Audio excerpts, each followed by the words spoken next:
Welcome to the Deep Dive, where we take a stack of insights and distill them into genuinely actionable knowledge. Today, we're embarking on a fascinating exploration into the mind of Warren Buffett, one of the most successful investors globally, and specifically, how he dissects a company's financial statements. Yeah, our mission really is to uncover how Buffett identifies companies with what he calls a sustainable competitive advantage, or, what's more famously known as an economic moat. That protective barrier. Exactly. Something inherent to the business that protects it from competitors, allows it to earn high returns for a very long time. We'll focus on his unique approach to analyzing, well, the income statement, the balance sheet, and the cash flow statement.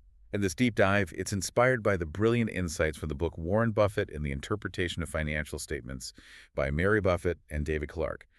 Buffett himself says understanding these statements is absolutely crucial for any investor. Oh, completely. He calls them the language of business. Right. And he even says you don't speak that language, you have no business investing in individual stocks. Pretty blunt. Yeah, it is. But look, don't let that intimidate you. Buffett genuinely finds joy in it. He famously quipped, "Other guys read Playboy, I read annual reports." Love that quote. We're going to show you how breaking down these statements isn't just insightful. It can be, well, truly engaging, almost like a detective story. Okay, let's start with what feels like the bedrock of Buffett's entire philosophy. Consistency is king. He's practically infamous for saying the best holding period for an investment is forever. Right. But that's not just a cute saying, is it? It drives everything. Absolutely. It raises a really important question. Think about this. Which product do you think is more likely to still be popular, still relevant in, say, 2050? Is it Coca-Cola, which has been essentially the same product for over 120 years? Yeah, Coke.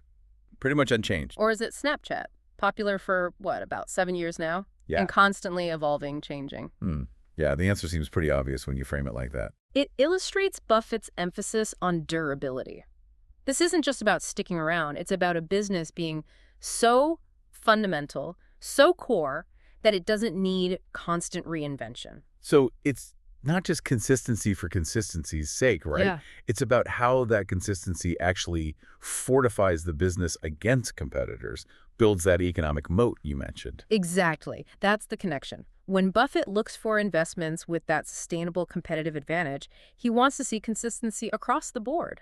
Things like consistent earnings, consistently low debt, consistently growing earnings, consistently low spending and, capital expenditures and R&D. The R&D point. Yeah, and consistent profitability. Yeah. Each of these elements contributes to building, well, an almost impenetrable fortress around the business. And less money needed for research and development. That's a huge operational advantage, isn't it? Especially over the long term. It's a profound insight. I mean, think about it. It means the company's core product is so foundational, so timeless, like Coca-Cola syrup or maybe See's candies, that it doesn't need constant reinvention or massive investment just to stay relevant. And that frees up enormous capital that can be returned to shareholders or, reinvested in other high-return ventures. And the longer the track record, the better. Well, what's fascinating here is that while looking at the last 10-year period is a good start, the longer a company has proven its durability, better. Think about how selling the same product for many, many years, like Coca-Cola does, significantly reduces costs. How so? Well, machinery upgrades are less frequent, marketing efforts become cumulative, employee training costs are lower. Makes sense. It all adds up. And for us as shareholders, what does all this mean when costs are cut in these ways? It means more money in your pockets. Simple as that. Reduced production costs, lower marketing expenses, less R&D, reduced risk of, say, having obsolete inventory. It all translates directly into higher profitability. And not only do these companies benefit from those reduced costs, but you, as a stock owner, you can experience compound interest where your profits grow tax-deferred, especially when your holding period is forever. Because you're not selling and triggering taxes. Precisely. By not selling, you postpone capital gains taxes, well, potentially indefinitely, allows your entire investment to just keep compounding. It essentially turbocharges your long-term returns. This strategy, it's been a key factor in Warren Buffett's immense wealth over the last 50 years. All right, with that philosophy of consistency firmly in mind, how does Buffett translate that into practical analysis? When he's actually looking at a company's books, where do these start? What's step one? He starts right at the top with the income statement. That essentially tells him how much money a company is making, its profitability. And for a prime example, let's look at one of his biggest recent investments, Apple. Okay, Apple. So when he's looking at Apple's income statement, Yeah. what's the very first number he zeroes in on, and why? First, we look at the net earnings, the bottom line profit.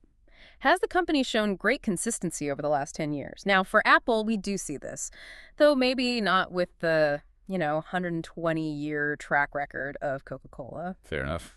However, the iPhone itself, its core product, has maintained a similar fundamental design since its 2007 release. And Apple's earnings, well, they've grown at a pretty steady pace, reflecting that durability. Okay, net earnings consistency.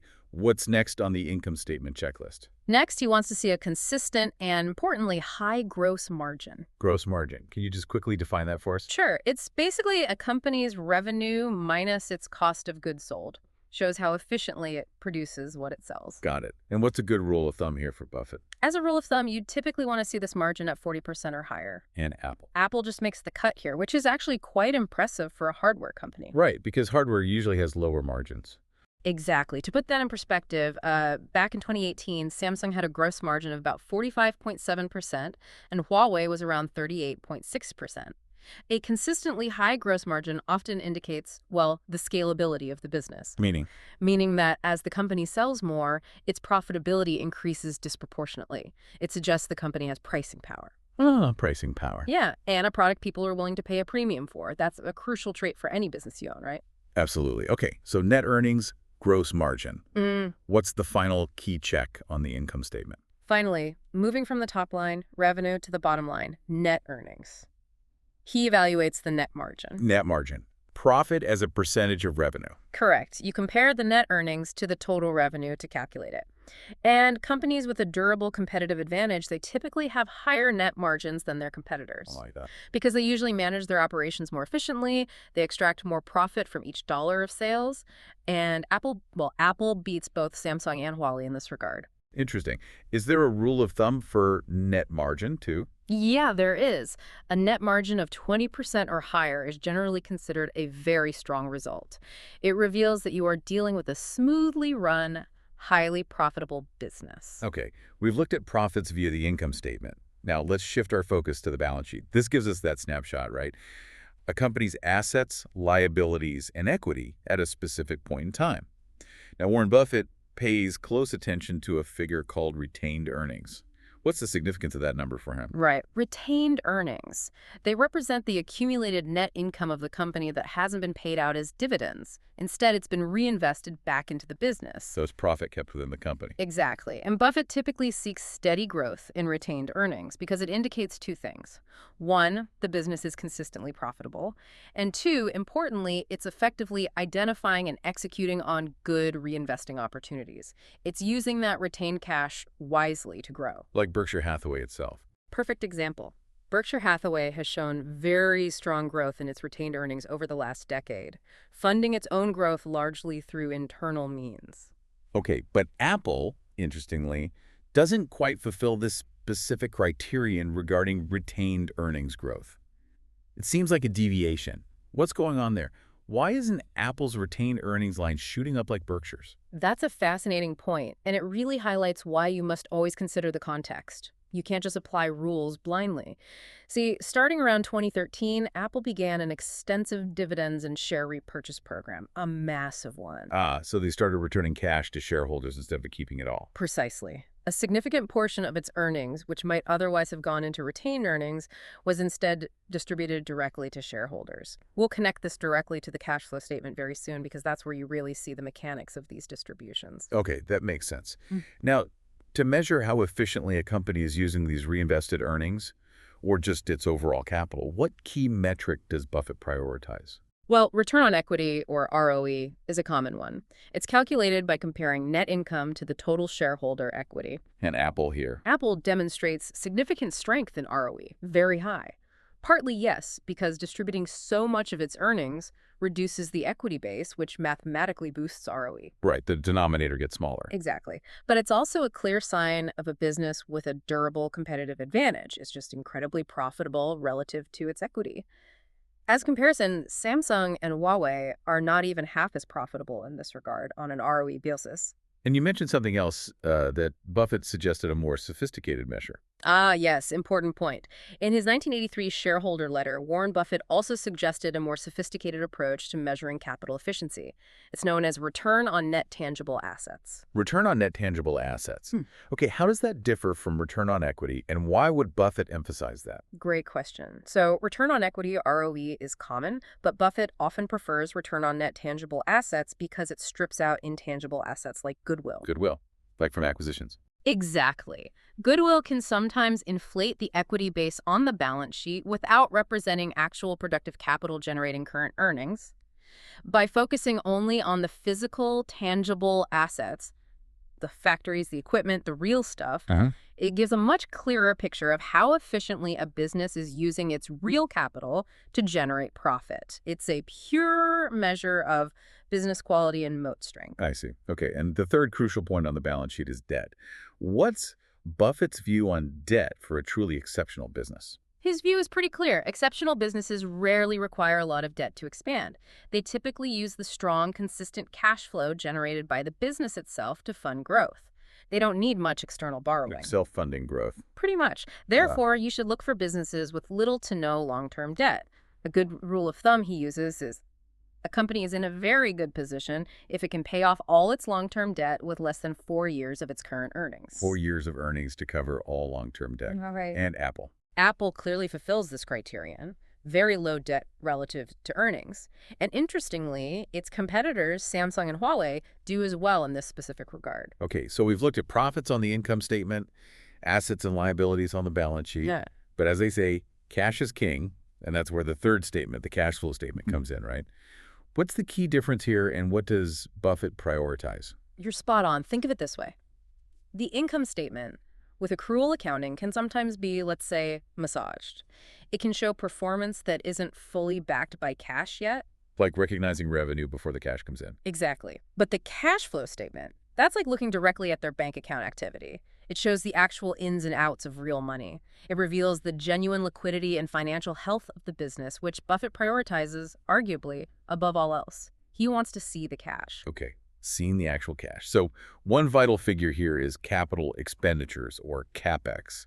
That's the money spent on, like, properties, plant, equipment, PP&E. Correct. Primarily on those long-term assets needed to run the business. What does Buffett look for here in terms of CapEx? High or low? Generally, low. You want to see capital expenditures as a low percentage of net earnings. Why? Because it means the business doesn't need to constantly reinvest huge amounts of cash just to maintain its competitive position or grow. It's capital light. Makes sense. Are there benchmarks? Yeah, less than 25% of net earnings is considered very good. Less than 50% is generally acceptable. Now, there can be exceptions, of course, like a one-time large payment for a big factory to grow the business significantly. So you have to look at why they're spending. Always look at what the money is being used for. But consistently low CapEx is a great sign. And Apple on this metric. Apple performs exceptionally well here. Its capital expenses have been less than 25% of net earnings in almost every recent year. That's a feat its competitors, Samsung and Huawei, really can't match. They need to spend much more on CapEx relative to their earnings. Again, it underscores Apple's efficiency and perhaps the strength of its model. Okay, this low CapEx. It also brings us back to that point about Apple's retained earnings on the balance sheet, doesn't it? Yeah. Remember how they haven't grown much since 2012, which seemed a bit unusual for a classic Buffett company. Exactly. The cash flow statement reveals the precise reason. It's the other side of the coin. Because they aren't spending much on CapEx. Right. They generate tons of cash. They don't need all of it for CapEx. So what do they do with it? The cash flow statement clarifies that Apple has been distributing a lot of that excess cash to its shareholders. Through dividends and those share buybacks we mentioned. Yes.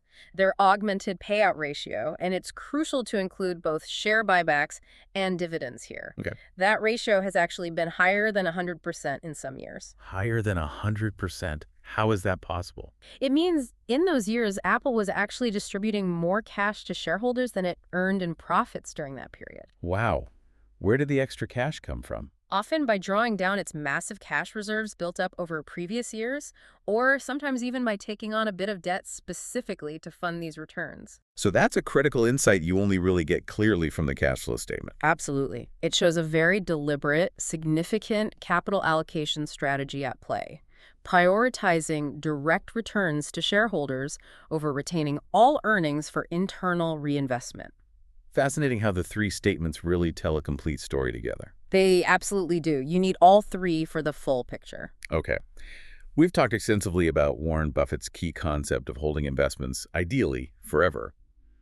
But even the Oracle of Omaha acknowledges there are exceptions, right? It's not literally forever in every single case. That's correct. There are situations where selling makes sense, even for him. Generally, there are three main instances. What's the first one? First, you might sell if you need the funds for an even better investment opportunity. At times, especially during, say, bear markets when everything is cheap, opportunities can abound. As Buffett famously put it back in 1974 when many stocks were incredibly undervalued, Yeah. he said, "I felt like an oversexed guy in a harem." Huh. Okay. Graphic, but it makes the point. Right, implying just an overwhelming abundance of attractive options. If you find something truly exceptional that aligns even more perfectly with your criteria, selling something good to buy something great can be a wise move. Opportunity cost. Makes sense. Okay, what's the second reason to potentially sell? The second instance is when a company may be losing, or you fear it will lose, its competitive advantage. Its moat is crumbling. Now, how difficult is it in practice to identify when a company is truly losing its moat? And it's not just, facing a temporary headwind or a tough quarter. Oh, that's the million-dollar question, isn't it? And it's where the analysis becomes more art than science. It requires constant reevaluation, not just of the financials, but of market trends, technological shifts, competitive actions, consumer behavior. It's looking forward, not just backward. Exactly. Often the decline is slow and insidious, not sudden. Think about local newspapers, their once dominant position, their local monopoly almost. Yeah, totally disrupted. Hugely impacted by online media, right? If one of your investments faces that kind of fundamental long-term disruption risk, it may indeed be time to cut it loose, even if the current numbers still look okay. Okay, so finding a better opportunity or the moat is eroding. What's the third trigger for selling? And finally, consider selling during, well, what you might call crazy bull markets, when valuations get stretched way too thin. Even for a great company. Yes. Even an otherwise fantastic business can become a bad investment if you acquire it, or even just hold it at a wildly inflated price.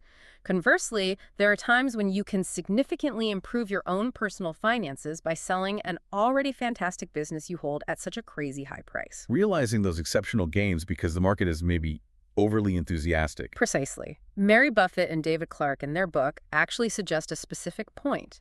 At a price-to-earnings, or PE, ratio of 40 or higher. PE of 40. Yeah, at that level, they suggest you should start to seriously consider selling your stocks, even if you believe deeply in the underlying economics of the company long-term. So just to be clear, when we talk about a price-to-earnings ratio, that PE of 40, can you quickly remind us what that signifies for a stock? Why is 40 a potential red flag? Absolutely. The PE ratio simply tells you how much investors are willing to pay today for each dollar of a company's annual earnings. So a PE of 40 means the stock price is currently 40 times its earnings per share over the last year. Okay. For Buffett, for many value investors, a very high PE like 40 often indicates the market is overly optimistic, perhaps pricing in unrealistic future growth.